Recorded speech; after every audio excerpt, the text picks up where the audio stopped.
For a quarter of a century, the World Cup followed a consistent structure, 32 teams divided into 8 groups. FIFA is now retiring this traditional format. The 2026 tournament expands to 48 teams, playing 104 matches across 16 cities in the United States, Mexico, and Canada.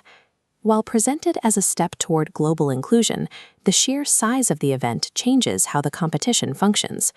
The field of 48 will be sorted into 12 groups of 4. The top 2 teams from each group advance automatically. But to complete the knockout bracket, the 8 best third-place teams will also move on. This creates a new round of 32, ensuring that 66% of the participants survive the opening stage. With so many paths to the knockouts, the group phase is no longer a site of immediate elimination for the elite. It is a test of basic survival. The logic behind adding 40 extra matches is financial. FIFA expects this cycle to generate $13 billion in revenue. A larger schedule increases the available broadcast inventory. In the U.S. market alone, the value of media rights rose by 94% compared to the 2022 tournament. The expanded format also allows FIFA to fill its entire sponsorship inventory with global partners. The competition is being managed as a high-yield asset, designed to maximize corporate returns through sheer volume. This expansion draws criticism from figures like Coach Carlos Queiroz, who warns that increasing the field makes the tournament vulgar and ordinary. When nearly a quarter of all global football nations qualify, the exclusivity that defines the event is reduced. Logistics become a significant hurdle. Teams and fans must navigate 4 time zones, from Vancouver to Miami, to complete the schedule.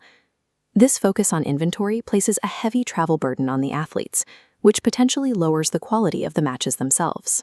The sheer geographical spread of the expanded tournament across North America creates a highly substantial and entirely unprecedented environmental footprint.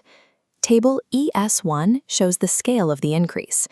Air transport for 2026 is projected to reach 7.72 million tons of carbon dioxide equivalent.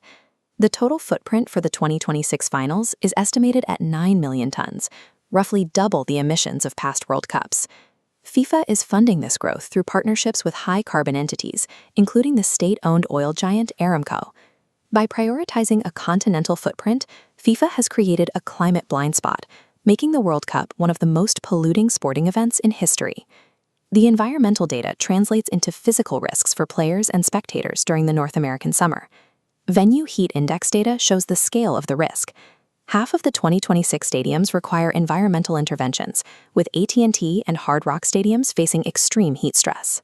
The summer schedule also intersects with peak hurricane and wildfire seasons, placing matches in areas vulnerable to severe weather events. The World Cup will likely still produce moments of athletic drama, but they are now accompanied by significant commercial and ecological costs. As organizers build the largest tournament in soccer history, it remains to be seen if the pursuit of scale has compromised the sport itself.